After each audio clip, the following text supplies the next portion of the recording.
Hello dear viewers, welcome once again to my new lecture. Today I'm going to give lecture on production. So production is a very important topic in economics. At first I'll define the term production. What is production? Production is simply converting resources into goods and services. Like whatever resources we have, okay, this resource will convert into goods and services, different goods and different services called the production. For example, now I am producing knowledge, right? So here to produce this knowledge, whatever resources I need a laptop, I need internet connection, I need other reading materials and other equipments, right? So using all these resources, I am producing knowledge. That means here, right now, I'm converting these resources into knowledge, okay, which is known as service. So this is called the production.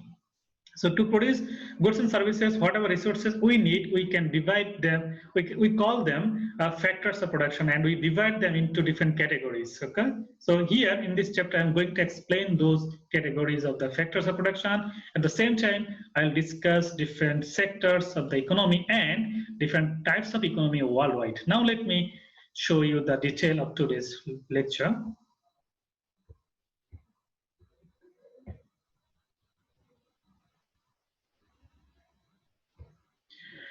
All right, so at first, production. What is production? Production is a process that involves converting resources into goods and services. These goods and services are provided to satisfy the needs and wants of the people. In other words, the processes and the methods used to transform tangible inputs and intangible inputs into goods and services called production. So here we have to understand what is tangible inputs and what is intangible inputs. Tangible inputs are the resources or the assets which we can see, all right? For example, the raw materials, semi-finished goods, these are called the tangible inputs or tangible resources, and intangible inputs which we don't see.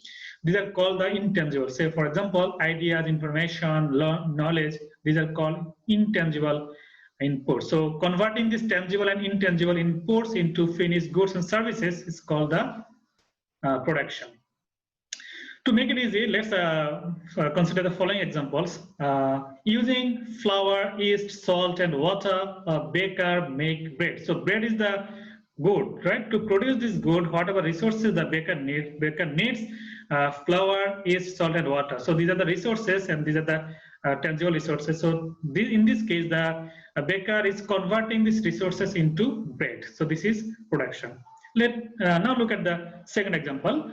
Computer manufacturers assemble components in the factory using people to make laptop computers. So here laptop computers are the product. So to produce this product, the manufacturers are converting different components and human effort.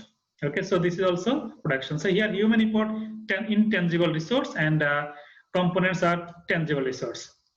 Next is a dentist extract a diseased tooth using surgical equipment or instruments. So here surgical instruments are the resources. These are tangible resources. Using these tangible resources, the dentist is providing service. So here the dentist is converting these surgical instruments into service. So this is also production. Next is taxi drivers transport the passengers from one place to another place using a car. So here the taxi drivers are providing service. How they provide service? They are providing service using the taxi or the car. So here the car is the product, tangible input. So taxi drivers are converting this car into service. So this is also production. That means all of these examples mentioned above involve using a range of resources to produce goods and services.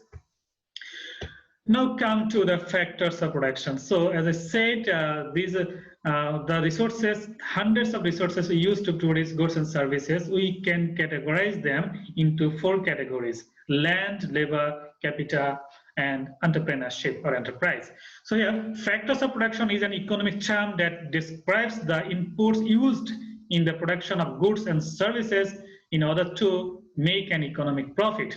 In other words, factors of production are the inputs needed for the creation of goods and services. The factors of production include land, labor, entrepreneurship, and capital. Now look at the diagram here. See here, we categorized all the factors of production, intangible and tangible, all the inputs into 4 categories: land, labor, capital, and enterprise. Here land is mainly the natural resources. All the natural resources are in land, and labor is mainly the human effort. Okay, capital, other resources, these are mainly the tangible resource or tangible inputs. And here enterprise, it is mainly intangible inputs. Okay, this is the knowledge and the initiative of the people. Okay. Now let me explain the term land. Businesses often require a plot of land on which to locate or operate their premises. For example, a large supermarket may require a plot of land to operate a large store with car parking facilities. But in economics, land is not only a place on earth. So land is not a piece of land. It includes all the natural resources. Okay. For example, okay, in economics, land means all natural resources that cannot be produced in a larger quantity if prices go up, such as geographical locations, iron ore, and mineral deposits.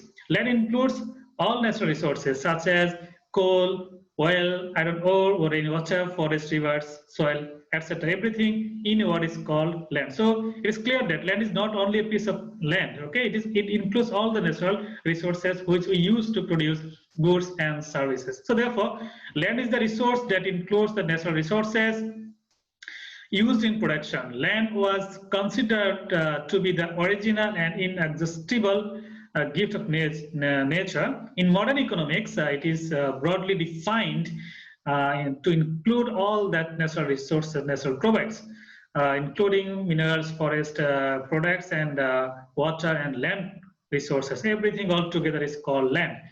Some of the resources used in the business are non-renewable and some are renewable. Non-renewable resources are those which we cannot reproduce when it is finished. And renewable resources which we can reproduce after the first use, like and this is non-renewable. For land, non-renewable resources are replaced by the nature, like for example fish, water, forest. So these are replaced by nature. So these are called the renewable resources. And non-renewable resources which is not possible to produce again, like coal, oil, diamonds, limestone, etc. Now come to the factor labor. Labor is the amount of physical, mental, and social effort used to produce goods and services in the economy. In other words, labor is the workforce in the economy or the people used in production. So labor mainly the human effort, okay, used in production, which is intangible. Manual workers, skilled workers, and managers are all members of a nation's workforce. So all together is called labor. The quantities of individual workers vary considerably. I'm sorry here, the qualities of individual workers vary considerably. Each worker is unique, possesses a different set of abilities, characteristics, skills, knowledge, intelligence, and emotions. The value of an individual worker is known as human capital to the businesses. It is possible to increase this human capital through training and education. This will increase the productivity and will make the workers more productive, which will eventually benefit the economy. Now come to capital. Capital is typically cash or liquid assets held to obtain for expenditures. In economics, capital can be a measurement of wealth and also a resource that provides for increasing wealth through investment. Capital is often said to be an artificial resources because it is made by the labor. There are two types of capital: working capital or circulating capital, and fixed capital. Working capital or circulating capital. Working capital and or circulating capital refers to stocks of raw materials and components that will be used up in production. It also includes stock of finished goods and that are waiting to be sold. So the tangible assets are known as capital. Okay. And next is fixed capital. Fixed capital is capital which is used in production to convert working capital into goods and services. It is fixed because it will not be converted into final products. Fixed capital refers to the factories, offices, shops, machines, tools, equipment, and furniture that are used in production. So these are called the fixed capital. That means capital fixed and working, whatever it is tangible inputs to produce goods and services. Now come to enterprise. Enterprise is the factor of production that organizes the other factors of production into a production unit to produce a good or service. The enterprise undertakes all the inherent risk in the hope of making a profit. It means to bring the factors of production together, assign its profit task, and pay them remuneration when the work is done. It implies not only running a business but also shouldering the loss, if any. All right, so this is called the enterprise. That means enterprise is the person who takes initiative, all right, who develops the business idea and takes the risk and the initiative to organize the other factors of production. The man who undertakes all this work is called an organizer, or more commonly an entrepreneur. Organizing and risk-bearing, risk-taking are the two main functions of the entrepreneur as the factor of production. Now come to the sectors of the economy. And already there are different economic activities, and depending on these economic activities, we can divide the countries into three different categories. Okay, the activities already we can categorize them into three different sectors. Like in developed countries like the USA and Germany, most businesses provide services.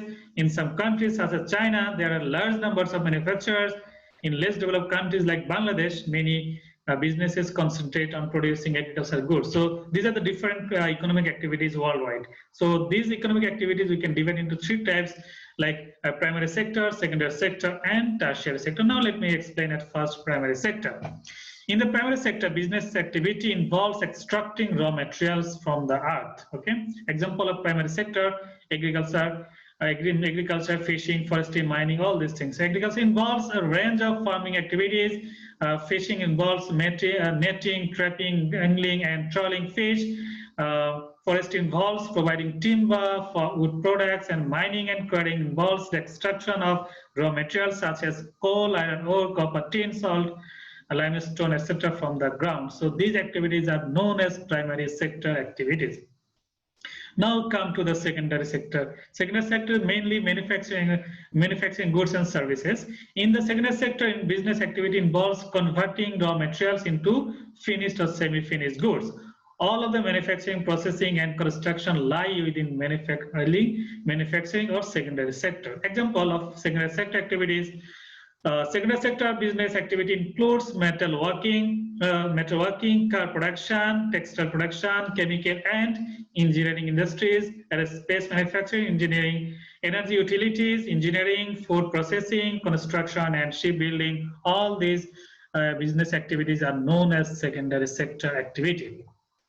Now come to tertiary sector. Tertiary sector is mainly provision of or production of goods or service only. Okay, that means the tertiary sector involves the provision of wide variety of services to the consumers or businesses. So in tertiary sector, businesses are converting inputs to produce goods only. Sorry, to produce services only. Example of tertiary sector: commercial services for like freight delivery, debt collection, printing, and employment agencies.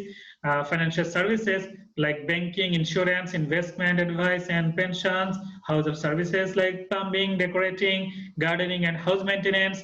Leisure services: television, tourism, hotels, and libraries. Professional services like accountancy, legal advice, and medical care. Transport service like bus, train, taxi, ship, airplane. All these belong to the tertiary sector. That means all involved in these activities are just providing service. Now come to the types of economy. That means depending on the economic activity, we can classify the world's economy into different types, like developed economy, developing economy, and underdeveloped economy. First of all, developed economy. The developed economy is where the primary sector is much less important than the tertiary sector. That means here tertiary sector is the most important sector, and the economy relies mostly on the tertiary sector. So it is called the developed economy. For example, the USA, the UK, Germany, Japan, France, Sweden, all these countries are developed economy. Now developing economy. Developing economy, the economy where secondary sector is most important with some expansion of tertiary sector, is called developing economy. That means in the developing economy, the economy mostly relies on the secondary sector, but there is expansion of tertiary sector also. On the other hand, primary sector is less important. Example, China, Indonesia, Malaysia, Mexico, Thailand, Turkey, these are the developing countries. And underdeveloped countries or undeveloped countries, in the undeveloped countries, primary sector is most important sector with weak growth of in manufacturing service sector. That means the economy is mostly dependent on primary sector, and tertiary sector, service sector is very less important in this type of economies. For example, Niger, Central African Republic, South Sudan, Chad, Burundi, Sierra Leone, all these countries are underdeveloped or undeveloped countries. So the viewers, so this is all about the production and the factors of production, types of economy. I hope this lecture will help you a lot to understand the production and the factors of production. Thank you very much for joining with me, and I welcome you to my next lecture, which is coming very soon. Thank you once again.